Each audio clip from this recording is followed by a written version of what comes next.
"If you knew what your husband did to your daughter you would be disgusted," said the doctor to the mother. When the mother sees the state of the girl she immediately calls 911. The fluorescent lights of Boston Children's Hospital cast their usual stark glow across the consultation room as Dr. Rachel Morgan reviewed her next patient file. The morning light filtering through the windows did little to soften the clinical atmosphere, though she tried her best over the years to make the space more welcoming. With carefully chosen artwork and comfortable furniture, her eyes narrowed as she studied the extensive medical history before her. Emma Harrison, age 12, had been referred to her by the hospital's pediatric department for a psychiatric evaluation. The referral itself wasn't unusual, but the medication list gave her pause. She'd seen complex cases before, but this combination of prescriptions seemed excessive for a child Em's age. A gentle knock at the door preceded the entrance of a girl who seemed to float rather than walk into the room. Emma Harrison moved as if underwater, her movements deliberate and sluggish. Her mother, Victoria Harrison, followed close behind, her sharp designer suit and commanding presence creating a stark contrast to her daughter's ethereal demeanor. "Good morning, Emma." "Mrs. Harrison," Dr. Morgan said, rising from her desk. "I'm Dr. Morgan. It's nice to meet you both." She gestured toward the comfortable chairs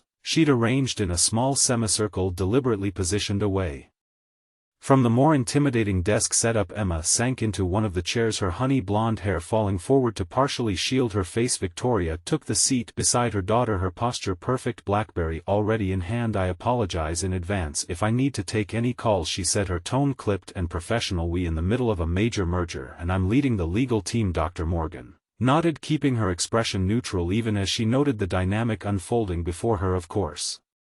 Emma, how are you feeling today?" The girl's response came in a whisper so faint it was barely audible. "I'm okay." Her eyes, a striking shade of green, remained fixed on the carpet, their focus slightly unfocused. "Emma's been having a difficult time concentrating in school," Victoria supplied, filling the silence. "Her father, Dr. Harrison, has been managing her medication regimen, but we thought it might be helpful to get another perspective." She glanced at her phone again, though it hadn't buzzed. Dr. Morgan made a note on her pad. "I see. Emma, what's your favorite subject in school?" There was a long pause before Emma responded, her words coming slowly as if she had to drag each one up from a great depth. "I used to like art and reading." "Used to," Dr. Morgan prompted gently. "The medications help her focus on more important subjects," Victoria interjected. "Thomas Dr. Harrison says art class was becoming a distraction from her core studies." Dr. Morgan watched as Emma's fingers twisted in the fabric of her school uniform skirt, her knuckles white with tension despite her otherwise passive demeanor. "Emma, would you like to draw while we talk? I have some supplies here." She reached for a drawer containing art materials she kept for younger patients. Before Emma could respond, Victoria's phone buzzed. "I'm so sorry.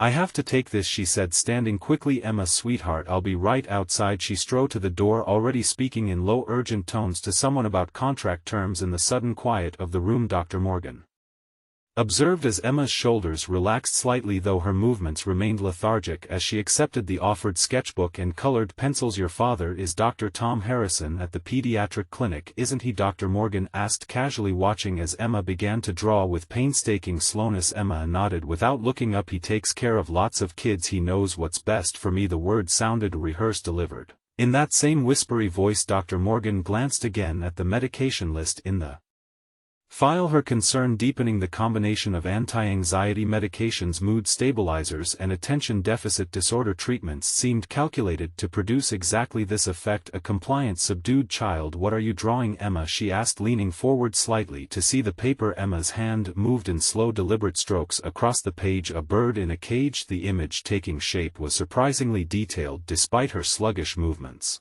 A small sparrow behind ornate bars, its wings tucked close to its body. Dr. Morgan felt a chill run down her spine as she watched the girl methodically color in the cage's shadows. "Does the bird want to be in the cage?" Emma's hand stilled for a moment, the colored pencil hovering above the paper. When she spoke, her voice was barely a breath. "It's safer in the cage. That's what Dad says. The world is too dangerous for little birds." The door opened as Victoria returned, tucking her phone away. "I'm so sorry about that. How are we doing in here?" Dr. Morgan watched as Emma quickly turned the sketchbook over, hiding the drawing. "We're just getting to know each other," she said, keeping her tone light while making another note in the file. "Mrs. Harrison, I'd like to schedule a few more sessions with Emma, if that's all right. I think it would be helpful for us to work together regularly." Victoria checked her phone's calendar. "Of course, whatever you think is best, though I should mention that Thomas usually handles All of Emma's medical appointments HEK very particular.